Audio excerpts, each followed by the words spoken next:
Cross my heart and hope to die. Welcome to my dark side.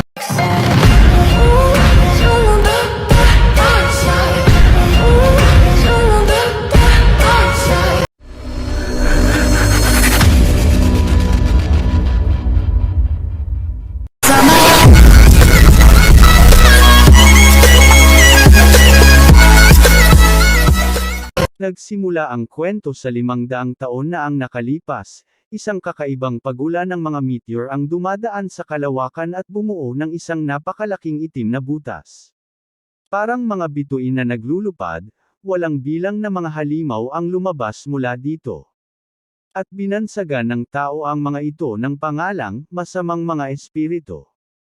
Ang masamang mga espiritu ay kumakain ng mga tao at para sa atin na napakahina, wala tayong paraan ng paglaban.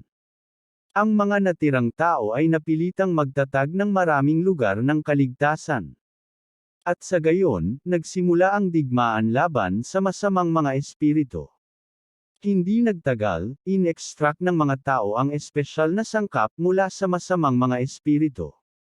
At iniinikta ito ng mga siyentipiko sa mga hayop, na nagiging sanhi ng kanilang pag-mutate at pagiging mas malakas.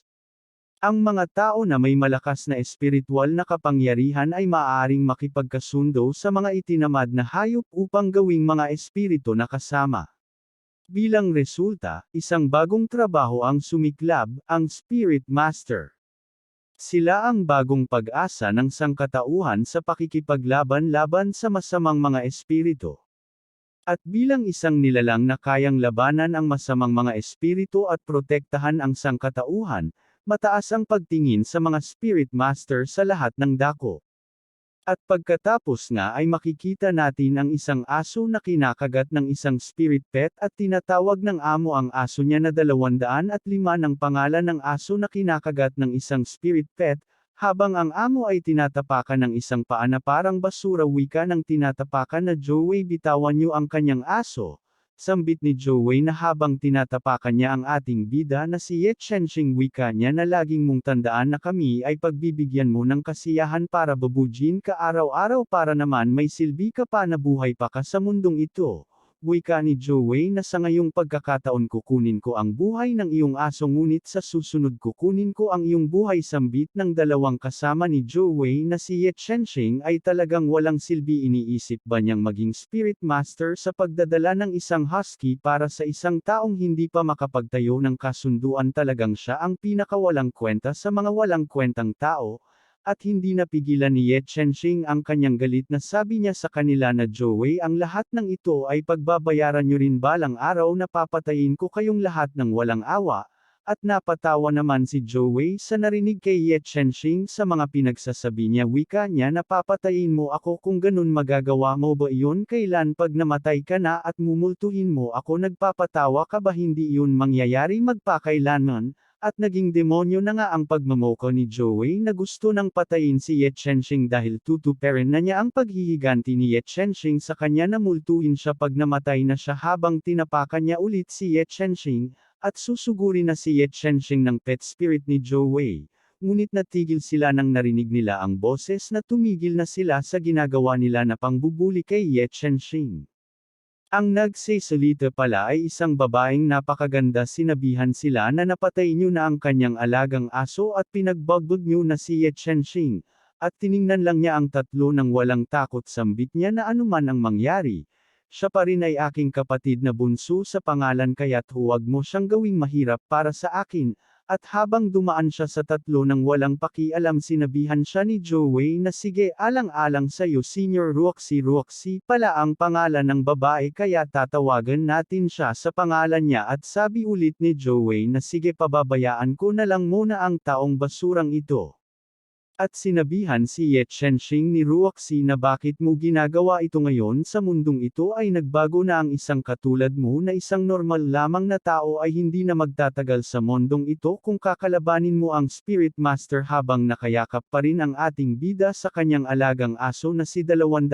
napatay na, At dagdag pa niya na huwag mo nang kalabanan si Joey dahil ikaw rin ang mahihirapan dahil siya ay may kinakapitan na pamilya na kilala ng tao at maimpluwensya na kaya kang patayin ng walang nakakaalam dahil isa ka lang normal na tao. At napatahimik naman si Roxy dahil nakita niya na hindi siya pinakinggan ni Ye Chenxing sa mga pinagsasabi niya kanina pa. At nagsalita pa rin si Roxy si 205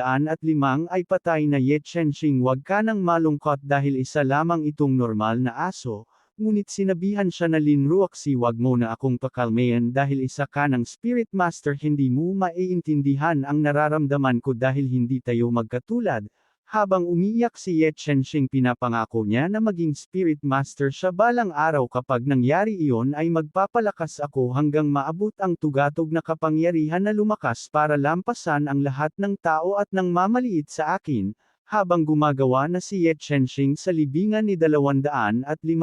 at kukunin na niya si 205 para ilibing, niyakap niya ito dahil ito na ang huling yakap niya kay 205 dahil ililibing niya na si 205. Nasambit niya na ikaw lang ang nakasama ko na nagmamahal sa akin, nang nabubuhay ka pa na ako'y nahihirapan sa mondong ito, pinapangako ko na ipaghihiganti kita sa gumawa sa'yo. Habang nahulog ang dugo niya, at biglang nagulat siya sa nakita. Dahil lumabas ang isang simulator system na tinatawag niya ang sarili na nag-activate dahil nakumpirma na ang dugo ni Ye Chenxing, dahil dun lumabas siya para tulungan si Ye Chenxing. At dagdag pa ng simulator system na ang host ay may pagkakataon na pwedeng gumawa ng isang spirit pet gamit ang system na ito. At nagulat naman si Ye Chenxing sa kanyang narinig na pwede siyang gumawa ng sarili niyang spirit pet gamit ang simulator system. Sabi ng simulator system na ang paglikha ng isang espiritu na kasama ay nangangailangan ng mga materyales na maaaring mahanap ng host sa kanyang sarili, at magbibigay rin ang sistema sa host ng isang misteryosong kahon ng yaman mula sa panahon sa panahon. Ito ang misteryosong kahon ng yaman mula sa simula ng gantimpala. Gusto mo bang buksan ito? At hindi na nagdalawang isip si Ye Chenxing na buksan ang misteryong chest. At may ipinaliwanag ang isang bagay na ang Hellfire, isang uri ng apoy mula sa puok ng mga yumao na kayang mangsunog ng kaluluwa, 5 star na materyal. Patak ng dugo mula sa isang sinaunang Diyos na naglalaman ng nakakatakot na kapangyarihan, 4.5 star na materyal. Isang grupo ng misteryosong espiritu, 3 star na materyal, at lumabas na nga ang nasa kahon. Ang lumabas ay isang sinaunang ipinagbabawal na bagay, may kakayahan na manipulahin ang panahon at kasalukuyang nasa sugatang kalagayan, isang 5 star materyal. At napatanong ang ating bida kung ito ba ang material na gagawa ako ng isang spirit pet, at sumang-ayon naman ang simulator system sa sinabi niya. Dagdag pa ng simulator system na ang sistema ay nagsukat na malapit sa host at may isang lubhang sugatang at mamamatay na 5 star na materyal na siyang masyadong nasaktan na husky. Gusto mo bang subukan ang paglikha ng isang spirit pet na kasama? At napatanong ang ating bida na sigurado ka ba, habang napalingon siya kay 205 na isang lubhang sugatan at mamamatay na mutated na husky. Ang ibig sabihin mo maaari kong iligtas si 205. Siyempre itinuturing din ng sistema ang mga spirit pet na kasama bilang mga materyal. Ang patak ng dugo sa 4 na item ay naglalaman ng malalaking halaga ng kapangyarihan, kaya't may malaking tsansang mabuhay ito, at inirekomenda ng sistema na idagdag ang asul na ilaw na masa at apoy mula sa puok ng mga yumao upang mapataas ang mga attributes ng nilikhang spirit pet na kasama. At napangiti naman si Ye Chenxing na ginamit niya na ang ancient forbidden item na nakuha niya para buhayin na si 205. Na makikita nga natin na umangat ang katawan ni 205 na magsisimula na maging spirit pet, at gumalaw na nga ang kanyang paa, at napaungol si 205 sa sakit na magiging spirit na siya, at minulat niya nga ang kanyang mata na makikita nga natin na may aura sa kanyang mata na kulay blue, at natapos na nga magmutated si 205 na nagtagumpay na maging spirit pet na tinatawag na itong Cerberus type, demonyo pagsusuri, 5 star uri ng lumalagong antas, F5 mga kakayahan, kidlat, atake ng apoy mula sa puok ng mga yumao, pagmuya kahinaan, uri ng makina karaniwang kalagayan, ang pag-evolve ay hindi pa nakumpirma at napasabi si Ye Chenxing na isang Cerberus. Ang ibig sabihin nito ay si 205 na nag-evolve sa Cerberus, at sinabi na ng simulator system na ang paglikha ng spirit pet na kasama ay kumpleto na. Ang host ay nakabuo ng spirit pet na kasama para sa unang pagkakataon at gagantimpalaan ng sistema ng kasanayan dagdag isa, at ang host ay maaaring pagsamahin ang dalawang kasanayan ng espiritu na kasama at mangyaring pumili ng dalawang kasanayan. At napasabi ang ating bida na maaari ko pa nga palang pagsamahin ang mga kasanayan ng spirit pet na kasama. Ang ibig sabihin ba nito magagamit ko ang kakayahan ni 205?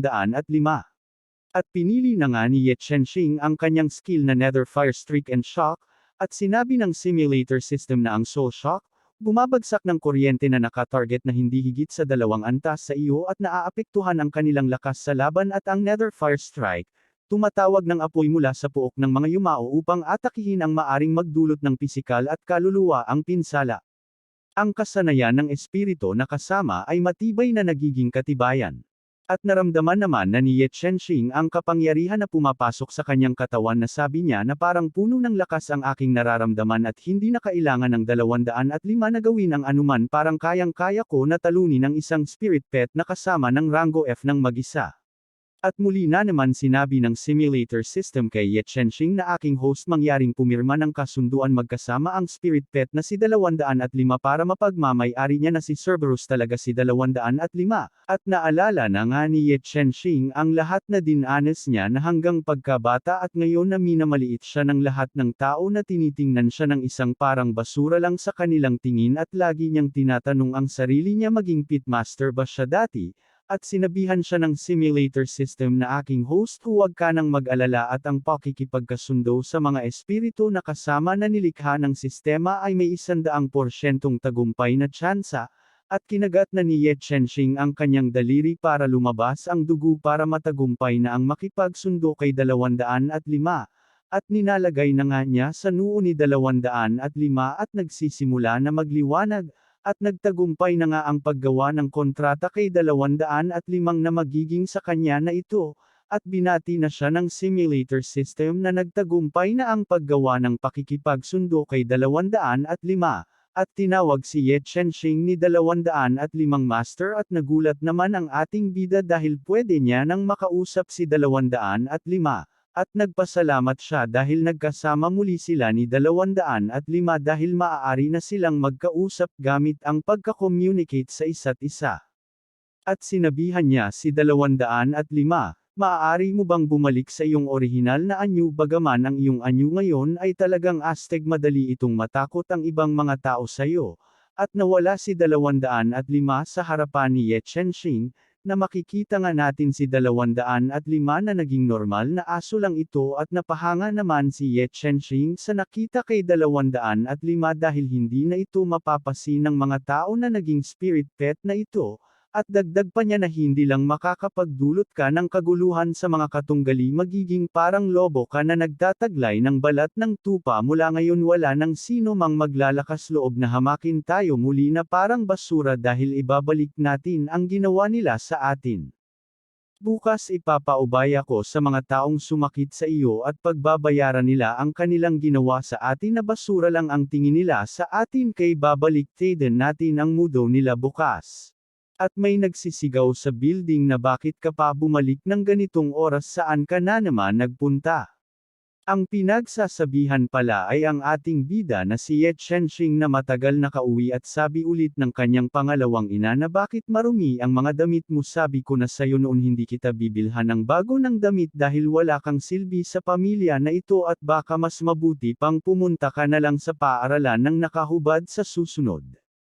At inalis ng ating bida ang kamay ng kanyang stepmother na humahawak sa kanyang balikat, at nabigla naman ito. At sinabihan niya si Ye Chenxing na paano mo ba akalaing maaari mo akong baliwalain, anong uri ng asal ang ipinapakita mo, akala mo ba hindi ko kayang palayasin ka at hayaang bumalik ka sa pagiging ulila at batang walang magulang?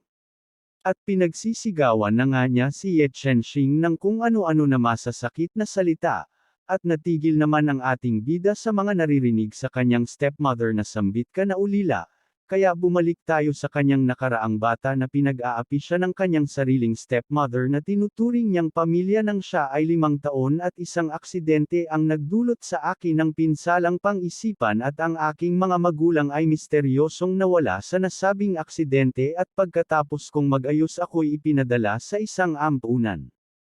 Noong ako'y 6 na taon ako'y inampun ng aking kasalukuyang pamilya ngunit sila ay mayroon din silang isang anak na babae na si Roxy. Sa mga sumunod na panahon ay mabilis nilang napagtanto na ang aking mga kapangyarihang espiritual ay nasira at ako na hindi makakasundo ng espiritu na kasama ay naging isang lower class sa lipunang ito. Ang batas ay nagsasaad na ang mga inampun na ulila ay dapat palakihin hanggang sa edad na 16 kaya't ang aking mga inampun na mga magulang ay may kasamang pag-aatubiling tinanggap ako. Ngunit ang kanilang asal sa akin ay naging labis na masama kahit na wala akong ginagawang masama sa kanila sila'y magagalit at sasaktan ako na parang basura na walang pinagmulan kaya tinanggap ko lahat ang sakit na dinadanas ko sa kanila na pang-aapi sa akin na hindi ako tinatrato na isang tao pa rin at tinatrato nila kung na parang ipis sa kanilang tingin. Ngunit ngayon ay nagbago na hindi na ako kailangang magtiis dito ng lalo pa. At tinitigan niya ang kanyang stepmother na irita na sinabihan niya na ano ulit ang iyong sinabi, at nagpalabas siya ng aura sa kanyang katawan at nagulat ang kanyang stepmother niya dahil hindi na ito nagbibigay ng respeto sa kanila, at biglang sumingit si Roxy sa kanilang harapan para tigilan na sila sa kanilang ginagawa na walang kabuluhan, at ginamit naman ito ng pagkakataon ng kanyang stepmother na sinasabihan siya na pasaway ka anong akala mo sa sarili mo at pinigilan naman siya ng asawa niya na sinasabihan siya na huwag mong awayin siya at hindi na magtatagal at magiging 16 na siya kaya pagkatapos nun hindi na natin kailangang alagaan siya pa at papalyasin na natin siya sa pamamahay na ito. Ngunit hindi pa rin tumigil ang stepmother na sinasabi siya na kung pagkatapos ng 10 taon kung pag-aalaga sa kanya at wala siyang kahit konting pasasalamat sa kanyang puso at nagtatangkang manghantad sa akin kaya lumabas ka na sa bahay na ito ngayon din. At pumayag naman agad si Ye Chenxing sa sinabi ng kanyang stepmother dahil ginasto niya rin ito na mangyari kaya't sinabihan niya ang kanyang stepmother na okay lang ayaw ko na rin naman manatili pa sa lugar na ito ng matagal, dahil nairita ako sa mga taong nakatira dito sa bahay na ito at matagal ko na rin itong hinihintay. Habang papaalis na siya nag-iwan siya ng mensahe na mas mabuti pang nangyari dahil hindi ko naman ginasto na makasama kayong pamilya at para pagsisihan niyo balang araw ang lahat ng ito makikita niyo. At hindi nagpapahuli ang kanyang stepmother na sabihan siya ng masasakit na dahil ayaw mo nang manatili kaya agad kang lumabas dahil sa iyong walang kwentang kwalifikasyon ikaw ay basura lamang sa lipunang ito nang wala kami magkakaproblema ka sa pagtira sa kalsada. Habang lumabas na siya sa gabi na naglalakad siya habang dala niya ang kanyang bagahe, at bigla siyang napangiti at napatanong siya kung mahirap bang mabuhay, napasabi si Ye Chenxing na kung ganun hindi ko na iniisip kung paano ako mabubuhay sa mundong ito at tinanong niya ang sarili niya na kung paano mabuhay na mas magandang buhay pa sa iba, at may narinig si Ye Chenxing sa kanyang pangalan na tinatawag siya. Ang dumating pala ay si Roxy na hiningal pa ito na humahabol pa sa kanya at tinanong niya si Roxy na bakit ka pa pumunta rito ngunit sinabihan lang siya na pumunta ako dito para habulin ka at para humingi ka sa aking ina ng patawad dahil sinabihan ko na sila na papatawarin ka kaya't bumalik ka na dahil mahirap mabuhay sa labas at yun lang ang aking pinunta rito para habulin ka. Ngunit sinabihan lang siya ni Ye Chenxing na hindi na ako babalik dahil wala naman akong ginawang masama sa kanila at bakit pa ako pabalik doon. At napapikit naman si Roxy sa kanyang mga naririnig kay Ye Chenxing sa mga sinasabi niya dahil hindi naman maitatanggi ang kanyang sinabi dahil bawat sabi niya ay may katotohanan naman, kaya sinabihan niya na lang si Ye Chenxing na pero kapag nasa labas ka na at kailangan mo ng pera para sa lahat hindi ko kayang tulungan ng marami pero heto para makatulong sa iyo at napatahimik naman ang ating bida sa kanyang narinig sa sinabi ng stepsister niya na ni Roxy at nakikitang pera.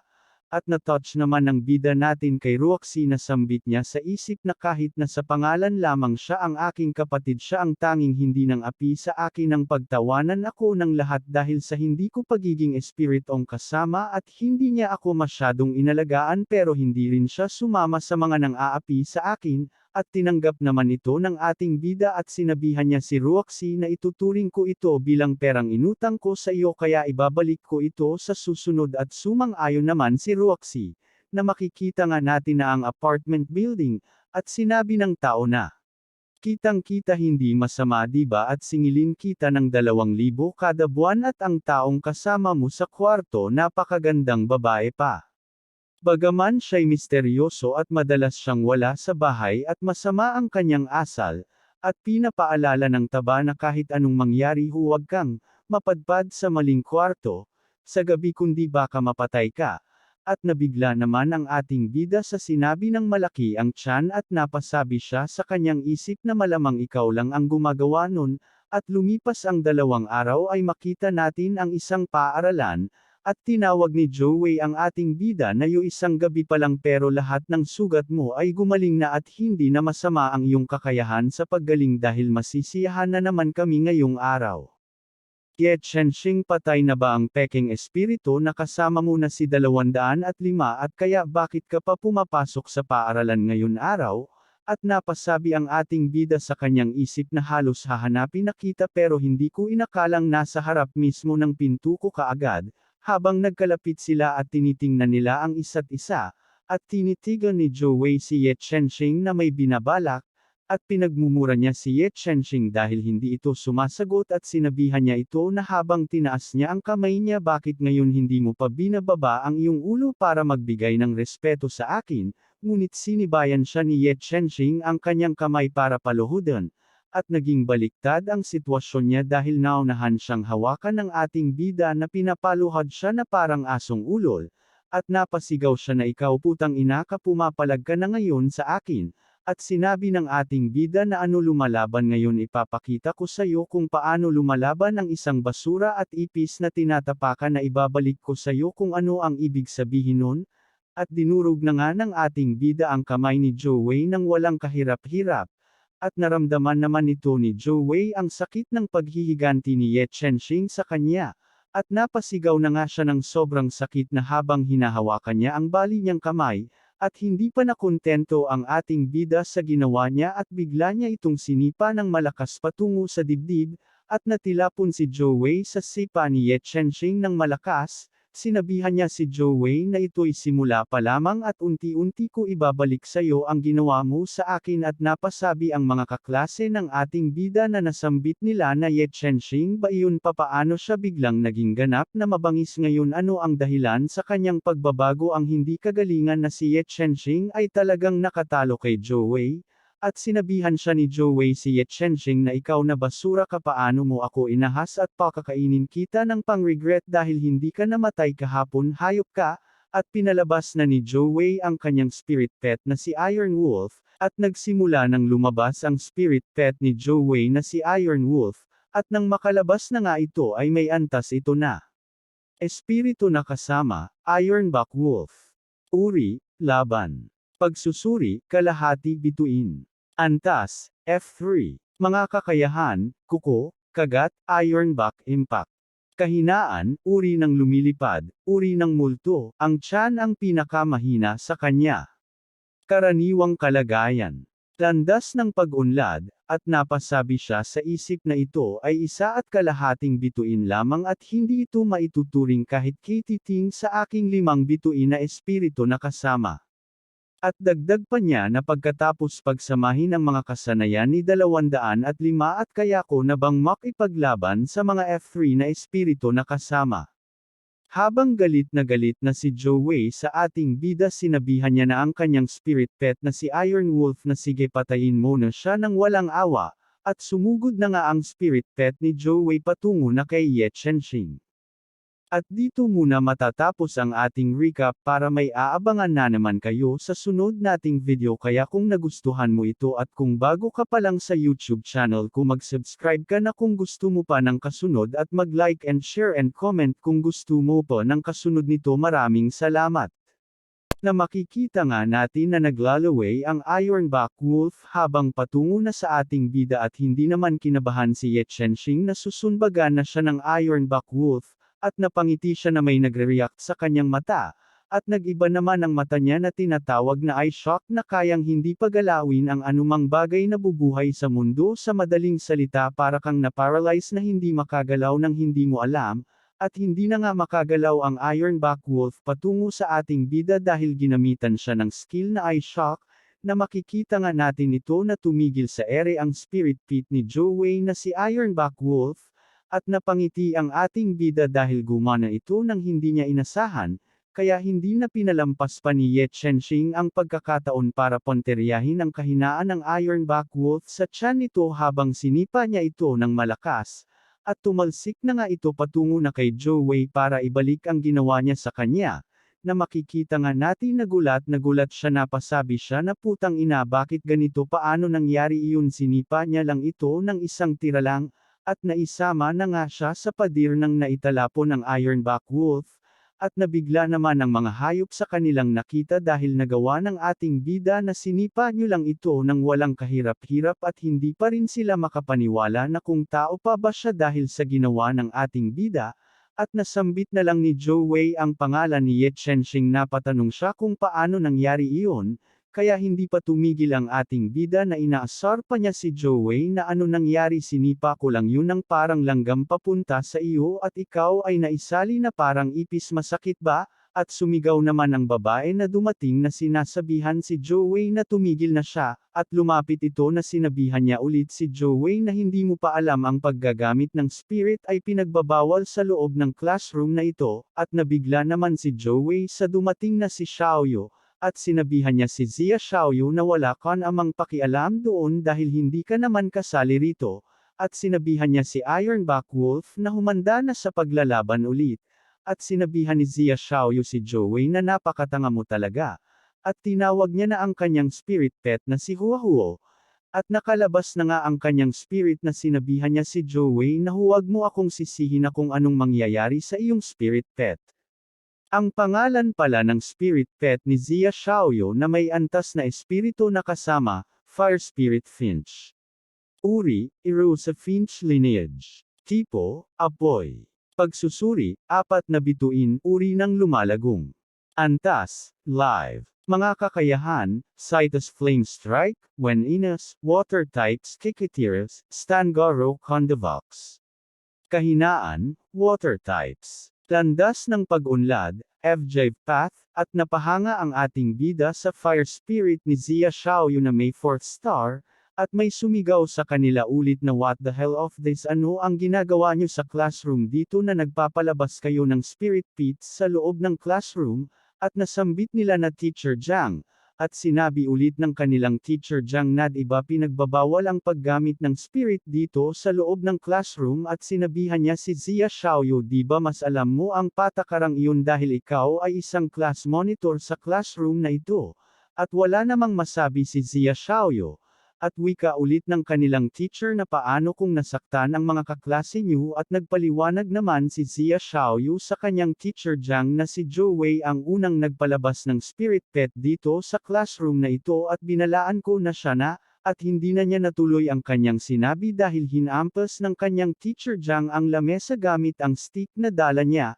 At sinabihan niya na si Joey na ibalik niyo na sa dimensyon ang spirit pit ninyo at pumunta ka na sa infirmary room ngayon din, at sumang-ayon naman si Joey sa sinabi ng kanyang teacher, at pinabalik na ng dalawa ang kanilang mga spirit pit dimension space, at habang dumaan si Joey kay Ye Chenxing na binalaan niya na hindi niya makakalimutan ang araw na ito, babawi ako sa susunod na araw. At sinabi rin ang ating bida na oo, hindi ko rin ito makakalimutan dahil hindi pa sapat ang ginawa ko. At dagdag pa niya na simula pa lang iyon kaya dahan-dahanin kita para pagbayarin mo ang ginawa mo sa akin, at napalingon naman si Joey. At lumingon ang ating bida at napatahimik naman ang Teacher Jiang nila sa sinabi ni Ye Chenxing kay Joey. At napasabi si Teacher Jiang kay Ye Chenxing, paano mo hinarap ang Ironback Wolf na walang ginagamit na spirit pet, di ba ikaw ay napakahina, sambit niya sa isip, na makikita nga natin ang ating bida at kasama niya na si Zia Xiaoyu tumatakbo dahil sila ay pinaparusahan sa kanilang ginawa kanina, at pinagmayabang ng ating bida kay Zia Xiaoyu ang kanyang ginawa kanina na sinabi niya na nakita mo ba iyon kanina na tinalo ko ang spirit pet ni Zhou Wei, at sinabi naman ni Zia Xiaoyu na oo nakita ko nga iyon napakaganda nun ang ginawa mo kanina. At pinakilala tayo sa dalawa na si Zia Xiaoyu at si Ye Chenxing ay magkakilala mula sa ampunan. Ngunit ang kanyang mga espiritual na kapangyarihan ay lubusang malakas na nagpapakita na magiging isang magaling na spirit master siya. Bilang resulta siya ay inampun ng Vice President ng Jiangnan Royal Management Association. At sa malaking dami ng mga resources na ibinigay sa kanya at siya ay naging isa sa pinakamalakas na spirit master sa kanyang henerasyon, at bumalik tayo tinanong niya si Ye Chenxing na narinig ko, na pagkaalaman ko kaninang umaga na totoo bang pinatay ni Zhou Wei si 205, alam kong binubuli ka ni Zhou Wei dahil sa akin, dahil siya ay nagseselos sa'yo at sa atin na magkasama tayo laging dalawa dahil binasted ko siya dati, at napaiyak siya habang sinabi niya na pero inakala kong hindi niya yun magagawa at inakala ko si Zhou Wei ay hindi seryoso sa mga bagay na ganon, na ngayon ay si 205 ay nawala na siya ng dahil sa akin, at bigla siyang hinawakan sa noo ni Ye Chenxing para pakalmayan na tumigil na sa pag-iyak dahil hindi niya naman kasalanan na mangyayari iyon, at sinabi niya na hindi mo naman talaga kasalanan iyon ang may mali talaga ay si Zhou Wei dahil nadadala siya sa kapangyarihan ng kanyang pamilya na wala na siyang kinakatakutan kung ano pa ang magagawa niya, at sinabi niya na kay Zia Xiaoyu na si 205 ay hindi pa talaga patay, at tinaas niya ang kamay niya na gumagawa siya ng isang bilog, kaya kung hindi ka naniwala imulat ang iyong mata para makita mo habang may bumo o na malaking dimension space sa kanilang harapan, at napahanga naman si Zia Xiaoyu sa kanyang nakita, at lumabas bigla si 205 patungo kay Zia Xiaoyu, at nasambit ni Zia Xiaoyu na ikaw ay talagang buhay pa habang si 205 masaya rin dahil nasa harapan niya na melon ay si Zia Xiaoyu, at ngumiti naman si 205 kay Ye Chenxing dahil mission complete na ang kalibugan ni 205, at nainas naman ang ating bida sa pangitingiti na si 205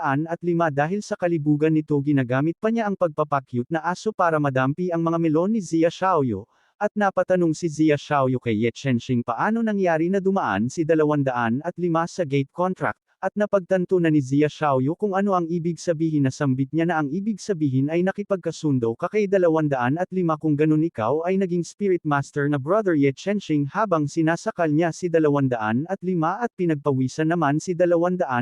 dahil hindi na siya makahinga. At nagpapalusot naman ang ating bida na may natagpuan ako sa gubat habang inilibing ko na siya at may natagpuan ako na kayamanan doon at kung paano maging spirit master at ibalik ang spiritual power at naniniwala naman si Zia Xiaoyu sa sinabi ng ating bida wika ni Zia Xiaoyu kung ganun yun ay magandang balita. Ngayong si Brother Ye Chenxing ay isang spirit master ka na hindi ka na matatanggal sa mga huling pagsusulit habang may nanonood sa kanila. Ito pala ay si Zhou Wei nakatingin sa kanila na nagsisilos na sambit niya ang pangalan ni Ye Chenxing na sisiguraduhin niya na papatayin kita sa susunod na may pagkakataon ako patayin ka dahil sa kalang basurang hayop na walang pinanggalingan. Pagkaraang oras ay gumabi na at nakauwi na si Ye Chenxing sa kanyang building apartment, at binuksan niya na ang kanyang pintuan, kaya nung nabuksan niya na ay may tila napansin siya sa loob nang nakapasok na siya dahil hindi nakalock ang pintuan at may nakita siya. Dahil nakita niya na may naliligo sa shower na hugis babae, at napangiti ang ating bida dahil naalala niya ang sinabi ng tagabantay ng upo tama nga siya, na may babae siyang kasama dagdag pa niya na swerte napakaswerte ko talaga, at makikita nga natin na naligo ang isang babaeng napakaseksi na parang gusto ko sanang mawala na lang ang nakaharang na text para makita natin wahahaha, at natapos ng maligo ang babae na lumabas na ito. Kaya nung makalabas na ang babae sa banyo ay napa-nosebleed ang ating bida sa kanyang nakita dahil nakita niya si Heaven St. kamatayan napasabi siya na oh Lord pwede na akong mamatay kahit kailan mo gusto, at napabalik naman ang babae sa loob ng bathroom napasabing ating bida na siya'y lumabas na hiyubot-hubad pero tama nga si matabang taga-upo talagang maganda siya at perfect body pa, at may natansin ang ating bida. At lumabas na pala ang babae, sinabihan niya na hello kanina, hindi ko sinadyang hindi malaman na ikaw ay nag-show shower, ikaw ba ang binanggit ng landlord kanina at matutupad na ang hiling ng ating bida dahil may dala ang babae ng kutsilyo, at naglakad na nga ito. Nabigla naman ang ating bida dahil may napansin siya. At inatake na nga siya pero nakaiwas naman siya nang saksakin na siya. Napatanong ang ating bida kung ano ang ginagawa ng babae. At napasabi rin ang babae sa kanyang isip na naiwasan niya ang kanyang atake at may ibubuga pala ang ating bida sa pakikipaglaban, at inatake niya naman ulit si Ye Chenxing pero nakaiwas siya dahil yumoko agad siya para makaiwas sa atake ng babae na sinabihan niya ang babae na alam ko't mali ang makakita ng iyong hubad na katawan ngunit hindi ito sinadya. Ngunit hindi siya pinakinggan at sinipa soya at sinangga naman niya ito ang sipa ng babae. Kaya't inatake na naman siya ng kutsilyo patas tatama sa kanyang ulo ngunit ito'y iniwasan lang ng ating bida, kaya napag-isip niya na hindi niya na makausap ang babae sa usapan kaya gumawa na siya ng plano kung paano tumigil ang babae, kaya nung inatake siya ng babae ito'y pinigilan niya sa kamay at nabigla naman ng babae sa kanyang ginawa, at sinuntok niya ito ngunit sinangga na naman ito ulit ang ating bida. Kaya tinaas niya ang dalawang kamay ng babae at sinabihan niya na tumigil ka na, ngunit nang tinaas niya ang dalawang kamay ay biglang nadulas ang babae sa ginawa ni Ye Chenxing, nasambit ng babae na shit napakamalas naman ang araw na ito, at humingi ang ating bida ng maaga dahil naisama siya sa pagtamba ng babae, at malapit na nga silang matumbang dalawa, at hindi nakapagsalita ng maaga ang ating bida dahil namula ang kanyang mukha sa kanilang sitwasyon at sinabi niya na lady huwag ka munang mag-isip ng kung ano na may gagawin ako sayo at kumalma ka muna, at namula rin ang pagmukha ng babae sa kanilang sitwasyon, habang sila ay nagkaharapan ng tingin habang nakahiga sinabi ng ating bida na kung pwede pag-usapan muna natin to dahil hindi naman ito inaasahan, at sumigaw ang babae na umalis ka muna dahil nataman mo ang party na iniingatan ko, at tumayo naman ang ating bida habang namumula ng sobra dahil nakalimutan niya na dahil sa sobrang komportable niya hindi niya namalayan na may tinatamaan siya. At inibon niya na ang usapan na sinabihan niyang babae na hindi mo naman ulit gagamitin ang kutsilyo diba at sumang-ayaw naman ang babae, ngunit hindi pumayag ang babae na kung ganun lamang ang mangyayari. Kaya nasambit ng ating bida na napakamalas naman sabi niya na titigil na siya, kaya hindi nagdalawang isip si Ye Chenxing na ginamit ang kanyang eye shock para mapatigil ang babae na sisipain na ang kanyang ari sana. Kaya nahinto naman ito nung nagawa niya ng gamitan ng eye shock ang babae. Kaya nasabi ng ating bida sa kanyang isip na mawawala na sana ang aking pagkalalaki dapat hindi ko na lang sana hiniling na ngayong araw na ibibigay ni Lord ang hinihiling kong mamamatay. At sinabihan niya na ang babae na di ba ang sabi mo na hindi mo nagagawin yun ngunit hindi mo tinupad ang sinabi mo. Ngunit sinabihan lang siya na hindi ko naman ginamit ang kutsilyo ginamit ko lang naman ang binti ko, at napasabi siya sa kanyang inisip na kung ano ang nangyari kanina at parang wala ng kontrol ang aking katawan at hindi mo sasabihin sa akin na ang bastos na ito ay maaaring direkta ang umatake sa kaluluwa ng isang tao. At sinabihan niya na ang babae kahapon lang ako dumating at narinig ko mula sa landlord na ikaw ay medyo misteryoso kaya't siguro hindi ko talaga maunawaan ang iyong mga kilos at ang nangyari kanina ay isang misunderstanding lang. Ngunit may kasalanan ka rin dito at sino bang nagsabi sa'yo na lumabas ka ng hubad pagkatapos maligo? Sige nakalimutan na lang natin ang lahat sa araw na ito. Kung hindi papatayin na lang kita sa susunod na mangyari ito ulit, at pumasok na nga ito sa kwarto niya na galit at sinirado ang kanyang pintuan, tama nga rin ang landlord sa sinabi niya dahil anumang oras ay pwede niya akong patayin ng walang alinlangan, kaya sa kinabukasan ay napunta tayo sa lugar ng Mercenary City, na makikita nga natin na maraming tao at maingay ang lugar at si Ye Chenxing na may kinakausap na babae. At nagulat ang ating bida dahil kailangan niya munang makakuha ng mercenary badge para makakuha ng isang misyon, at napakamot sa ulo si Ye Chenxing na kung ano ang ibig sabihin nga pala ng mercenary badge at kung paano makakuha nito. At sinabi ng babae na hanggat sumali ka sa isang mercenary group na opisyal na rehistrado sa Mercenary Association automatikong bibigyan ka ng isang mercenary badge, At tinanong niya kung paano sumali sa mercenary group, at sinabihan na siya ng babae na sundan mo ang gabay na mapa na nasa tabi ng city gate para makarating sa recruitment plaza at maraming grupo doon na naghahanap ng mga kakampi. At sumigaw na nga ang ating bida para magpasalamat ng lubusan wika niya na sige po salamat miss babalik po ako pagkatapos kong makahanap ng grupo at napasabi ang tao sa kanilang nakikita na ang bata na ito ay totoong magalang at sinabi rin ng babae na estimadong espiritu na kasama at napakabait ninyo ang paglilingkod po sa inyo ay aking tungkulin. Habang tapos na siya sa pagkausap sa babae na sambit niya na ngayon ay papunta na ako sa recruitment plaza para makasali ako doon at kukuha ng isang misyon, at napasabi si Ye Chenxing sa kanyang isip na sa dumaang tao sa kanya napawaw siya sa tangkad at malaki ang katawan ng taong dumaan, at nagalit ang isang tao na bakit hindi pumila ang taong yun at pinatahimik naman siya ng isa na gusto mo bang mamatay isa siyang E-rank Spirit Master na may ranggong E at siya si Koi Wu ng Iron Blood Mercenary Group at nangungunang espiritu sa Mercenary City. At sinabihan ni Koi Wu ang babaeng taga-silbi na Uy Chicks may maibibigay ka bang misyon sa akin? At kinabaha naman ang babae dahil nakita niya ang taong dambuhala sa kanyang harapan, at sinabihan ng babae na habang kinakabahan siya wika niya na mangyaring sundin ang mga patakaran ng hall at huwag magtangkang sumingit sa pila. At nagalit naman si Koi Wu sa sinabi sa kanya at sinabihan niya ang babae na haano bang karapatan ng isang ordinaryong tao tulad mo na sabihin ito sa akin at bilasin mo at gawin ang sinabi ko sayo at dagdag pa niya na sumingit ako sa harap nila at hindi man lang sila nagreklamo pero ikaw binabanggit mo sa akin ang mga patakaran.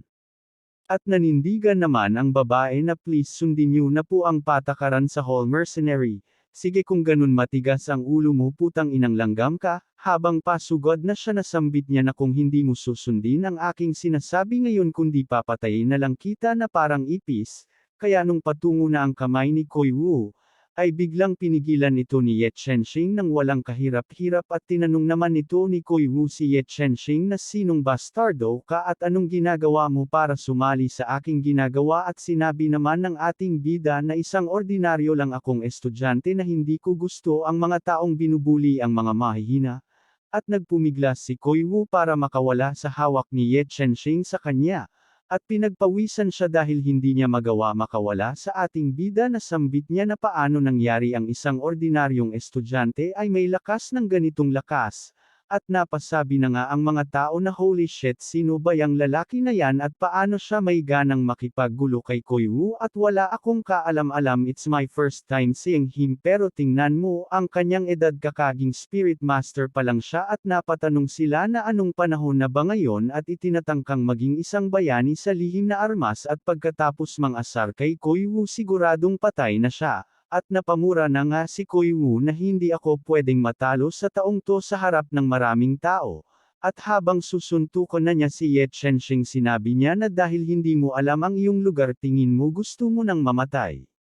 At patungo na nga ito sa mukha ng ating bida na tinitingnan niya lang ito, at nag-sidestep ang ating bida para makaiwas sa suntok ni Koi Wu sa kanya at sambit niya na ito na ang perfect timing na position, at binuhat na nga niya ito na makikita nga natin na paangat ang katawan ni Koi Wu sa ginawa ni Ye Chenxing, at nabigla si Koi Wu, dahil bumaliktad na ang kanyang mundo nang makita niya sila ni Ye Chenxing, at nadapusak na nga sa sahig sa ginawa ng ating bida sa kanya, at napasabi na nga ang mga hayop sa kanilang nakita na tinalo ng ating bida si Koi Wu sambit nila na ito sino nga ba itong batang lalaki ito at nakakagulat na kaya niyang pabagsakin si Koi Wu sa isang galaw lang at narinig ko na si Koi Wu ang kampyon sa ilalim na palaruan ng combat sa Jiangnan City pero isipin mo natapos siya ng isang suntok lang.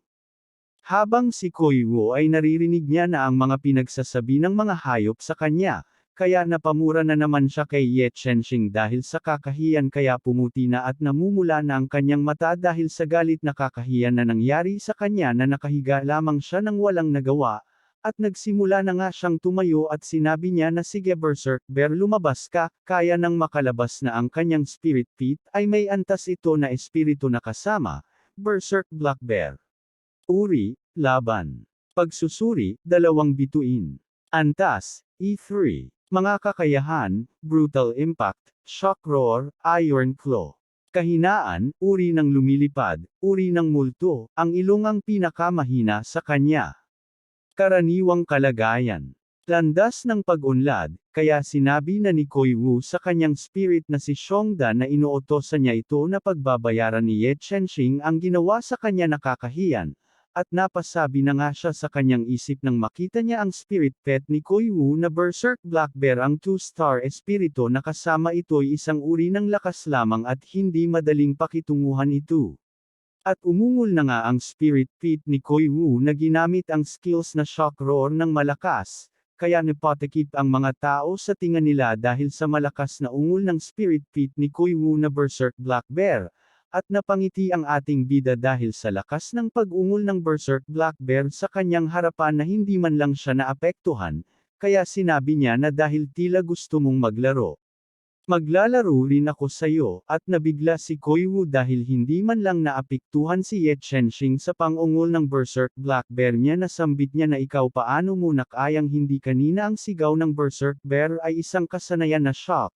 At dagdag pa niya na lahat ng mga kasamahang mercenaries ay na-stun dahil sa sigaw na iyon ngunit hindi siya naapektuhan, kaya tinawag na rin ng ating bida ang kanyang spirit pit na si 205 para tulungan na siya, at nagsalita ang isang tao ng maaga na ang spirit pet ng lalaki na ito ay tiyak na mabangis din, at lumabas na nga si 205 sa gate contract na makikita nga nating na nagpasing pa ito at tumawul ito para may dating ang kanyang paglabas. Natapos nga tayo nang lumabas na si 205 sa kanyang gate contract na tinatawag siya ni Ye Chenxing para tulungan na siya para may pantapat sa spirit pet ni Koi Wu na Black Bear para masubukan ang lakas ni 205 kung gaano ba talaga kalakas si 205 sa pakikipaglaban na nagulat ang mga tao sa kanilang nakita kung ano ba ang kanilang nakikita sa kanilang harapan natuto ba ito o namalit mata lang ba sila. Kaya nung napagtanto na nila na isang asong husky pala ang ipinatawag ni Ye Chenxing na inaakalang nilang napakalakas na walang katumbas yun pala ay nagsasabi lang sila ng sawala, kaya napasabi na rin si Koi Wu na akala ko'y mayaman kang pamilya at binigyan ka ng sapat na edukasyon at resources kaya kaganyan ka Jose at kalakas, ngunit nag-overthink lang pala ako ng sawala, kaya sinabihan niya na ang kanyang spirit pet na umatake na kay Ye Chenxing at ito na ang magandang pagkain mo ngayong araw na kumain ng inihaw na karne ng aso ngayon. At sinabihan ni Ye Chenxing si 205 na minamaliit ka nila bakit hindi mo subukan para malaman nila kung gaano kakalakas, ipakita natin kung ano ang kaya nating ipakita na hindi tayo isang normal na aso lamang para malaman nila kung ano ang ibig sabihin ng tinatawag nilang walang silbing aso. Inatake na nga si 205 ng spirit pet ni Koi Wu ngunit nakaiwas naman si 205 nung sinapak na siya sana at nakatalon naman siya ng mataas agad para makaiwas, na si 205 ay parang walang pakialam na chill lang habang umiiwas siya sa atake ng Black Berserk Bear na spirit pet ni Koi Wu. Kaya naman natuwa naman si Koi Wu dahil parang nakikita niyang nahihirapan si 205 sa pakikipaglaban sa kanyang Black Berserk Bear dahil alam niya na siya na ang mananalo dito sa pakikipaglaban kay Ye Chenxing, ngunit biglang nagbago si 205 na naging Cerberus na sisipakan niya na ang Black Berserk Bear para may pakita kung anong talaga ang ibig sabihin ng isang mahina. Kaya napamura si Koi Wu nang makita niya si 205 na naging Cerberus na inaakala niyang siya na ang mananalo dito. Kaya hindi na nagbigay ng pagkakataon si 205 na ginamit niya na ang kanyang kasanayan na Eye Shock para hindi makagalaw ang Black Berserk Bear. At naramdaman naman ito ng Black Berserk Bear na ginamitan siya ng Eye Shock ni 205 na hindi na siya makagalaw. Kaya inatake niya na nga ang Black Berserk Bear sa mukha dahil hindi na ito nakagalaw nang ginamitan niya na ito ng Eye Shock, at napasigaw ang Black Berserk Bear sa sakit na tinamaan siya sa mukha nang wala man lang nagawa na hindi man lang siya nakaiwas, at umatras muna si 25 ng county para maghanda ulit sa pag-atake, na sinabihan na siya ni Ye Chenxing na gamitin ang isa pang kasanayan niya na Nether Fire Strike dahil nanghihina pa ang Black Berserk Bear. At hindi na nga nagdalawang isip si 205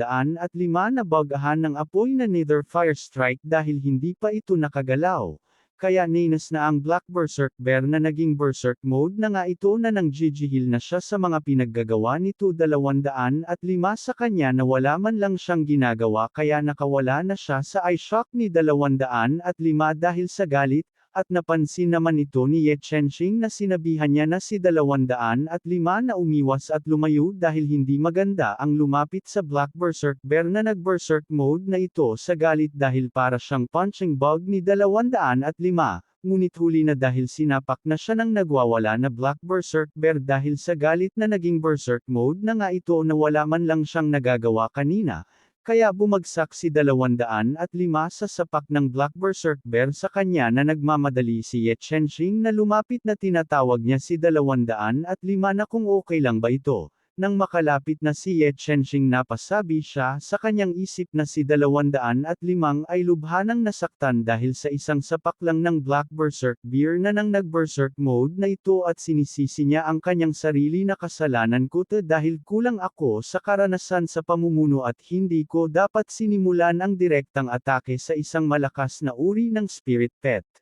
Kung hinintay lang nila sana ang pagkakataon na mag-counterattack sa pamamagitan ng pag-iwas sa mga atake gamit ang kasanayan na eye shock hindi mangyayari tong sitwasyong ta. At dagdag pa niya na habang tinitingnan niya ang nasambit niya na ang Berserk Bear na ito ay karapat-dapat na maging isang E-grade na pure strength type kayang tiisin ang lakas ng Nether Fire Strike at mag-counter ng malakas na suntok. Kaya humingi siya ng tawad kay 205 dahil sa pagdalos-dalos niya sa pakikipaglaban sa Berserk Bear nang walang plano na naging kumpiyansya sa sarili dahil iniisip niya na sapat na ang lakas ni 205 sa pakikipaglaban ng walang makakatalo. At sinabihan niya si 205 na bumalik muna sa pahingahan dahil ayaw niyang mahirapan si 205 dahil kasalanan niya kung bakit nasaktan si 205 at napasabi si 205 kay Ye Chenxing na master na paano na kung iiwanan kita dito nang wala ako. Ngunit wala siyang nagawa dahil naipasok na siya sa Space Gate contract na sinabihan siya ni Ye Chenxing na huwag kang mag-alala dahil may alam na siyang gagawin kaya sinabihan na lang niya si Ye Chenxing na mag-ingat, kaya napatawa si Kuai Wu sa kanyang nakikita dahil ipinabalik ni Ye Chenxing si 205 at sinabihan niyang isa kang hanggal kung ganun gusto mo talagang mamatay ngayong araw. At sinabihan naman ito ni Ye Chenxing na hindi katulad mo na walang pakialam sa Spirit Pit na dapat wala kang karapatan na tawagin kang Spirit Master na tinatawag mo ang sarili. Ngunit sinabihan lang siya ni Kuai Wu na ang bata-bata mo pa at akala mo ba ang pagiging Spirit Master ay puro saya at kulay bahaghari kapag sumasabak ako sa isang misyon na mumuhay ako sa isang mundong hindi ko sigurado kung ligtas ba ako at paano ko pa mapapansin ang aking Spirit Pet ko. At sinabi niya na kalimutan mo na lang ang sinabi ko dahil wala na akong pakialam na makipagtalo pa sayo at sinabihan niya na ang kanyang spirit na siyong ihahatid na natin siya sa libingan niya na may nakalagay na R.I.P. Kaya sinugod na nga si Ye Chenxing ng Berserk Bear na makikita nga natin ang kamay nito ay patungo na sa kanya. Ngunit biglang silang natigil dahil may sumigaw na tumigil na sila sa paglalaro at napalingon sila para makita kung sino ito. At sinabi nito na sinabihan niya si Kuai Wu na hindi mo ba alam ang mga patakaran sa Mercenary City kahit ano pa ang mga sama ng loob niyo sa isa't isa bawal kayong mag-away para magpasikat dito. At nakilala ng mga tao kung sino ang dumating na wika nila na hindi ba siya ang young master bakit siya nandito huwag mo sabihin sa akin na nandito siya para pangalagaan ang Iron Blood Mercenary Group. Napalingon si Ye Chenxing sa mga pinagsasabi ng mga tao na ang Iron Blood Mercenary Group ay napakakilala ngunit kung ihahambing mo sa Young Master wala sila ni Ye Chenxing at Kuai Wu sa dumating na tao. At tumingin si Ye Chenxing sa dumating na tao na nagligtas sa kanya na tumingil sa pagpatay sa kanya ng spirit pet ni Kuai Wu na Berserk Bear. Kaya nang makalapit na ito nasambit niya na ang ibig sabihin ay anak siya ng nagmay-ari ng mercenary group na lungsod na ito. Kaya nang makalapit ito nagsalita si Kuai Wu nang tila kakampi niya ito na sinabi niya na Young Master na alam niya ang mga patakaran ngunit hindi ba applicable yun lamang sa mga ordinaryong mercenaries at insultado ako ng batang ito kaya't natural lang na bayaran niya ang presyo. At dagdag pa niya na sana isara mo ang isang mata para sa akin o mas higit isara mo ang isang mata para sa kapakanan ng Iron Blood Mercenary Group at huwag mong pakialaman ito. Ngunit sinabihan lang siya na isara ang isang mata para sa'yo, bakit ko gagawin yun, at dagdag pa niya na may narinig siya na hindi ka qualified na magsalita para sa Iron Blood Mercenary Group. Kaya naman hindi nakapagsalita si Kuya Wu nang narinig niya ang sinabi nito, dahil totoo naman ang sinabi ng anak ng landlord na umasta siya na kakampi niya. Kaya naman napatalikod si Kuya Wu dahil sa mas nakakahiya nang dumating ang young master ng landlord, kaya naman sinabihan niya ang dalawa na dahil dumating ang young master dito, sige pababayaan ko muna kayo dahil magkikita rin tayo sa susunod. At sinabihan niya si Ye Chenxing na susunod kung magkikita tayo dito sa Mercenary Hall, tandaan mo dapat hindi ka magpapakita sa akin dahil kung makikita-kita dito sisiguraduhin kong hindi ka na mabubuhay pa. Habang umalis na siya na sinabihan niya na ang kanyang berserker na Xiongda bumalik ka na sa gate contract, at sinabihan si Ye Chenxing ng young master ng lungsod na tinatanong niya na okay lang ba siya. At nagpakilala ang young master kay Ye Chenxing na siya daw si Sutila na siya ang young master sa lungsod na ito, kaya naman nagpakilala rin si Ye Chenxing din na nagpasalamat sa pagtulong sa pag-aayos ng sitwasyon, ngunit sinabihan lang siya na hindi naman ikaw ang tumutulong sa aking mga tauhan kaya dapat ako ang magpasalamat sa iyo. At dagdag pa niya na bagaman hindi maganda ang karakter ni Kuya Wu, pero malakas ang kanyang berserker at nagtagumpay ka pa nga nasaktan ito, at napabilib pa niya si Sutila sa ginawa ni Ye Chenxing sa isang expert spirit master na kinalaban niya ito nang walang pakialam kung sino man ito. At binalaan si Ye Chenxing nito na ngayon ay dapat ka nang mag-ingat kahit kinalaban mo ang taong sakam na kung sino man ang kumalaban sa kanya ay walang alinlangan niya itong maghihiganti. Tama ba ang ginawa nito o mali? At habang hinawakan niya si Ye Chenxing sa balikat na sabi niya na tiyak na hindi ka pababayaan ng ganyan na nabuhay ka pa ni Kuya Wu sa mga nangyari, at nagpasalamat naman si Ye Chenxing sa sinabi nito na pinaalam na kung ano ang ibig sabihin ni Sutila. Pagkatapos nga nila ni Ye Chenxing na pagkausap ni young master na si Sutila na makikita natin na napunta na tayo sa ibang lugar na tinatawag na Mercenary City Recruitment Plaza, at makikita natin si Ye Chenxing na naglalakad upang makasali sa kahit anong mercenary group, na tuwing papalapit na siya na narinig na niya ang mga sigaw ng naghahabol ng gusto sumali sa mercenary group. At habang naglalakad si Ye Chenxing ay bigla siya nagulat sa kanyang gilid sa nakita sambit nito na ang teacher mercenary group ay naghahanap ng miyembro, kailangan namin ng spirit master na may martial virtue, at sabi rin ng mga bakla na empopogi sana kaso nabali ang buntot naging dar na sabi nila na ang super salty candy mercenary group ay naghahanap din at kailangan namin ng kapatid na may maputing balat at kayang sumayaw. At may napansin si Ye Chenxing sa kanyang unahan dahil parang nakita niya na ito. Ang nakita pala niya ang babaeng kasama niya sa boarding house na nung nakakita siya ng heaven habang ang babae na upo hindi interesado sumigaw katulad ng iba para sumali sa kanila, kaya naman nang makita ni Ye Chenxing ang babae na sambit niya na nandito siya. At bigla niyang naalala niya ang babae nung naliligo ito dahil hinding-hindi niya pa nakalimutan dahil iyon lang ang kanyang best memories sa mga sandaling iyon, kaya nang natapos niya maaalala iyon na sambit niya na my God, matapos ng pangyayaring iyon ay hindi niya ito agad nakikila dahil ito'y mayroon ng damit. Kaya nang makalapit na si Ye Chenxing sinabihan niya ang babae na tila ang tadhana ang nagdala sa kanila at magkita sa lugar na hindi inaasahan. Ngunit tinitingnan lang siya ng babae at habang nakatingin ang babae ay ang unang napansin niya ang dalawang mylon ng babae na pinagpawisan siya nang makita niya ito. Kaya naman hindi siya makatingin dahil masakit sa mata nung tumingin siya sa dalawang watermelon papaya at tinanong niya si Ye Chenxing kung bakit si Ye Chenxing napunta sa lugar na ito. Kaya naman hinawakan niya ang damit ni Ye Chenxing at binalaan na laging niya tandaan na mas mabuting kalimutan niya na ang nangyari ng isang araw. Kung hindi papatayin niya si Ye Chenxing kung hindi pera niya mabura sa isip ni Ye Chenxing ang mga nangyari, at napasabi si Ye Chenxing sa isip niya na balak naman niya na gusto niya sanang mag-sorry ulit pero parang hindi ko na magagawa yun dahil tila hindi makikinig ang babae, At biglang hinakbayan si Ye Chenxing ng isang matanda at sinabi niya sa babae na Chingon pala ang pangalan ng babae kaya tatawagan na natin siya sa pangalan niya na kung kaibigan niya si Ye Chenxing. Umiwas naman si Chingon ng tingin at sinabing hindi niya kilala si Ye Chenxing, at tinanong si Ye Chenxing kung gusto niya bang sumali sa kanilang Carefree Mercenary Group nila at nagpakilala siya kay Ye Chenxing na siya daw ay si Ye Xiaoyao at siya ang leader ng Carefree Mercenary Group.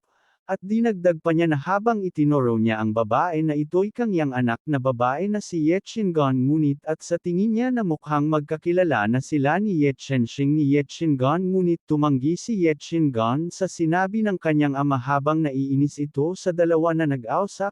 At tinanong niya si Ye Chenxing na siya na naman ang magpakilala sa kanila ngunit hindi makapagsalita ng maayos si Ye Chenxing dahil nahihiya siya sa mga pinaggagawa ni Ye Xiaoyao sa kanya na sobre naman ang bilis ng pangyayari at bananggit niya ang kanyang pangalan na siya daw ay si Ye Chenxing. Nung narinig ni Ye Xiaoyao ang pangalan ng ating bida tila siya ay nabigla nang narinig niya ito. Kaya kuminang ang mata at paligid nito ni Ye Xiaoyao nang marinig niya ang pangalan ng ating bida na ang apelyido niya ay may nakalagay din na Ye. Nasabi niya kay Ye Chenxing habang tinutulak niya ito na hindi niya inaasahan na magkapareho sila ng apelyido ng kanilang ancestor ngunit tumanggi ang ating bida sa sinabi ni Ye Xiaoyao sa kanya dahil hindi naman sila magkapareho talaga ng apelyido dahil hindi naman magkatulad ang kanilang angkan ngunit tumawa lang si Ye Xiaoyao sabi niya na ulit na magkatulad lang iyon kaya huwag ka nang mag-isip ng kung ano pa dahil parehas lang yun, at kininditan niya si Ye Chenxing habang tinanong niya kung kailan ni Ye Chenxing magsimulang magtrabaho sa kanila.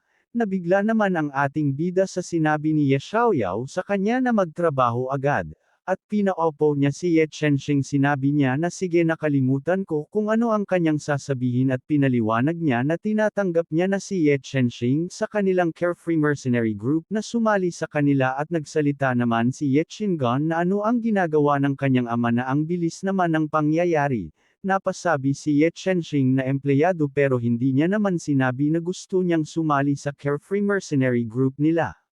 Pero sinabihan siya na Ye Chenxing nandito ka para humanap ng mercenary group di ba? At umuo naman si Ye Chenxing dahil naghanap din naman talaga siya ng masasalihan na mercenary group. Itinuro ni Ye Xiaoyao kay Ye Chenxing si Ye Chingon na isa pa meron na tayong pinakamagandang babae sa ating mercenary group sigurado akong gaganahan ka magtrabaho dahil nasa kanila ang kanyang anak na si Ye Chingon di ba siya ay napakaganda hindi ba at umuo naman si Ye Chenxing dahil tila nauto na ito ni Ye Xiaoyao si Ye Chenxing na inaakit pa ang kanyang anak habang si Ye Chingon ay naiinis na sa mga pinagagawa ng kanyang ama na si Ye Xiaoyao dahil dinamay pa siya nito. At dagdag pa niya na habang si Ye Chenxing ay kumikinang na ang kanyang mga mata na tila nauto na ito at sinabi ni Ye Xiaoyao na kaya't ibig sabihin ng Carefree Mercenary Group ang dapat mong unang piliin ay hindi lang ikaw makakasali ng mercenary group kundi maaari ka rin makakuha ng espesyal na mga pribilehyo. At hindi na nakapagpigil si Ye Chingon sa mga pinaggagawa ng kanyang ama na si Ye Xiaoyao na binatukan niya ito sa ulo at sinabi na ano ang pinagsasabi ng kanyang ama kay Ye Chenxing na mga walang nonsense at nagpinilit na magsalita si Ye Xiaoyao na sinabi niya kay Ye Chenxing na si Ye Chingon ay nahihiya na sa ating, at namangha naman si Ye Chenxing sa nakitang bukol ni Ye Xiaoyao sa ulo na ang laki nito at sinabing niyang na kung okay lang ba ang matanda nang tinamo niya sa sapak ni Ye Chingon, at may napansin si Ye Chenxing sa kanyang dibdib na may middle na siya sa kanyang dibdib, at nailipat nga tayo sa marangyang silid na maraming libro ang nakapaligid sa kanila. At nandito rin sila ni Ye Chenxing sinabi ni Ye Xiaoyao kay Ye Chenxing na ito ang kanilang headquarters ng Carefree Mercenary Group. Habang nanghihina ang katawan ni Ye Chenxing tuwing nililinggan niya ang paligid na sinabi ni Ye Xiaoyao sa kanya na sige tingnan mo ang paligid para makita mo kung gaano kaganda ang silid nila na headquarters, at tinanong ng ating bida si Ye Xiaoyao na bakit walang mga tao sa paligid na hindi niya pa rin nakikita. At nakapasok na rin si Ye Chingon sa kanilang headquarters na sinabi niya kay Ye Chenxing na huwag na siyang magtanong ng kung ano pa dahil tatlo lang ang tao talaga nito sa kanilang headquarters, at itinuturo niya silang tatlo na siya at ang kanyang ama at si Ye Chenxing na nagbigla naman siya sa kanyang narinig na tatlo lamang sila, at napamura naman si Ye Chenxing sa kanyang mga narinig kay Ye Chingon na tatlo lamang sila sa kanilang Carefree Mercenary Group. At napasabi siya sa kanyang isip na paano ba itinuturing na isang grupo ang mercenary group na ito, parang lokohan ang nangyari sa akin, pwede ba talaga tayong kumuha ng misyon at umaasa siya na makakuha ng trabaho para mabuhay, sobra na akong mababaliw rito na sumali pa ako dito sa carefree mercenary group na ito at bakit pa ako napunta dito. At nagsalita si Ye Xiaoyao kay Ye Chenxing na mag-cheer up sila dahil ang grupo nila ay may nabusisi sa mga miyembro at mukhang mayroong silang dalawang bituin na misyon ngayon, kaya pinasubukan niya ito kay Ye Chenxing na kasama si Qingan. At nabigla naman si Ye Chenxing sa sinabi ni Ye Xiaoyao sa kanya na nagpasaya nang marinig niya ito ang misyon, na sabi niya na may misyon pala tayong magagawa at dalawang bituin pa, parang hindi ito masama tulad ng inakala ko. Pero tumanggi si Ye Qingan sa kanilang plano. Sinabi niya na kaya ang misyon ng mag-isa, ngunit hindi siya pinansin ang kanyang ama na nagpatuloy na magsalita kay Ye Chenxing na nakakapagod ang dalhin ang pasanin at kailangan ko pang protektahan siya habang lumalaban, at dagdag pa niya na nasanay niya kasi si Ye Qingan at masyado kaya ganyan siya, huwag mong seryosohin ang sinabi niya, at sinabi rin ni Ye Chenxing na leader huwag na siyang mag-alala at tinanong niya paano niya ba siya sasagutin. At lumapit si Ye Chenxing kay Ye Qingan at sinabing dahil sobrang galing ni Miss Ye kailangan niya mas lalo pang makilahok sa misyon na ito, at sa huli sino ba naman ang hindi gustong makita ang natatanging talento ng ating henerasyon sa aksyon. Kaya sinabi ni Ye Qingan na sige bahala na, basta huwag kang magtangkang humingi ng tulong mamaya at umiyak sa aking harapan, at sinabi niya na kay Ye Chenxing na ang sasakyan ay handa na, lumipad na tayo ngayon. Habang bumibiyahe sila, sabi ni Ye Qingan na ang misyon nila ay hanapin at tiyakin at ang pagkawala ng isang masamang espiritu na Gradong-E na nagpapakita sa National Highway sa suburb ng Jiangnan City. At dagdag pa ni Ye Qingan na ang masamang espiritu na ito ay hindi maaring madetekta ng anumang kagamitan dahil sa uri nito na ghost, at maraming nangyaring aksidente ang mga negosyante sa National Highway at nawalang buhay at kagamitan ang natumbas. At tinanong ni Ye Chenxing na paano natin ito lalabanan. At may napansin si Ye Chenxing sa kanyang harapan, at ang nakita pala ni Ye Chenxing ay isang napakagandang babae na lumilipad habang tinitingnan nila ito, at nag-iba naman ang kanilang mata dahil sa nakikita nila na napakagandang babae ay isang ilusyon lamang, at biglang bumilis ang kanilang takbo dahil hindi na napansin nila ang bilis ng takbo dahil sila ay naipasok na sa ilusyon. At makikita nga natin ay mababangga na sila sa unahan ng bato dahil hindi na nila alam kung madidesgrasya na sila. Alright!